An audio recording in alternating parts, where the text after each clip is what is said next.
وبالحق أنزلناه وبالحق نزل وما أرسلناك إلا مبشرا ونذيرا. Louange à Dieu, maître des univers, nous témoignons qu'il n'y a de Dieu que Dieu, que Mohammed sallallahu alayhi wa sallam est le messager de Dieu. Mes chers frères en islam, je vous recommande ainsi qu'à moi-même la piété, le fait de craindre Dieu. Allah est avec ceux qui le craignent.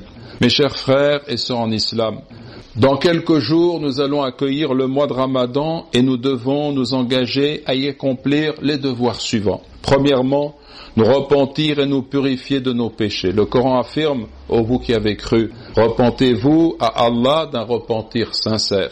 Deuxièmement, avoir la ferme résolution d'accomplir le jeûne matériellement et spirituellement, en nous interdisant la consommation qui entraîne la rupture du jeûne, mais aussi en nous abstenant de tout ce qui est illicite quant à l'usage de nos membres et de nos sens, comme la vue ou l'écoute de ce qui est illicite, en orientant notre cœur vers Allah avec sincérité, en vivant dans le souvenir constant de Dieu et en méditant sur sa création. Troisièmement, multiplier les actes d'obéissance, spécialement les œuvres de bienfaisance et la récitation du Coran, car Dieu pendant ce mois augmente la récompense de celui qui fait des aumônes et élève en degré ceux qui récitent et méditent le Coran. Le messager de Dieu sallallahu alayhi wa sallam était le plus généreux des hommes et c'était pendant le Ramadan qu'il était le plus généreux. Gabriel le rencontrait chaque nuit du Ramadan pour lui exposer le Coran. Et lorsque Gabriel le rencontrait, le messager de Dieu sallallahu alayhi wa sallam était assurément plus généreux que le vent porteur de pluie. Hadith rapporté par Al-Bukhari et Muslim. Quatrièmement, accomplir assidûment la prière de la nuit, at-tarawih.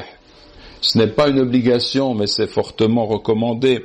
Le prophète sallallahu alayhi wa sallam a dit, celui qui prie la nuit pendant le mois de Ramadan avec foi et n'attendant sa récompense que de Dieu, ses péchés passés lui sont pardonnés. Rapporté par Al-Bukhari et Muslim. Et combien cette prière apporte-t-elle lumière et clarté à ceux qui l'accomplissent dans le recueillement? Le Coran dit, bienheureux sont certes les croyants qui sont humbles dans leur prière. D'après Abu Huraira, radiyallahu anhu, le messager de Dieu sallallahu alayhi wa sallam a dit, Dieu puissant et majestueux a dit, tout ce que le fils d'Adam accomplit lui appartient à l'exception du jeûne qui m'appartient et c'est moi qui en fixerai la récompense. Le jeûne est une protection.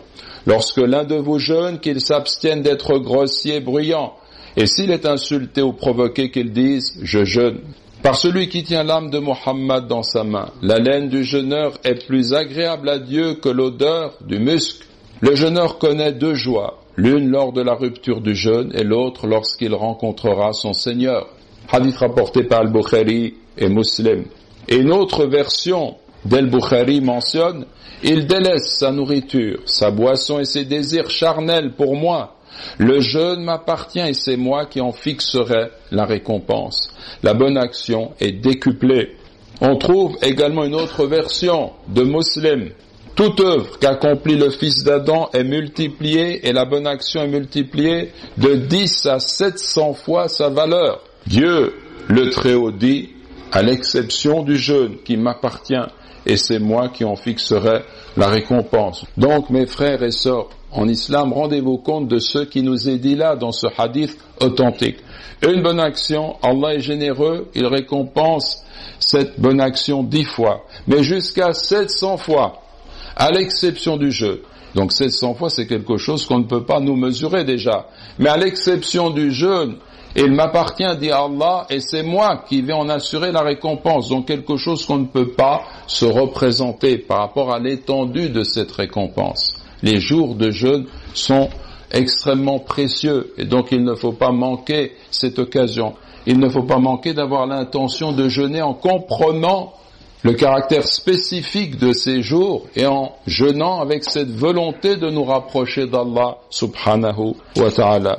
Nous demandons à Allah subhanahu wa ta'ala qu'il fasse que nous soyons de ceux qui jeûnent et qui prient la nuit et qui recueillent un plein succès en ce monde et dans l'au-delà. Allahumma amin, Allahumma amin.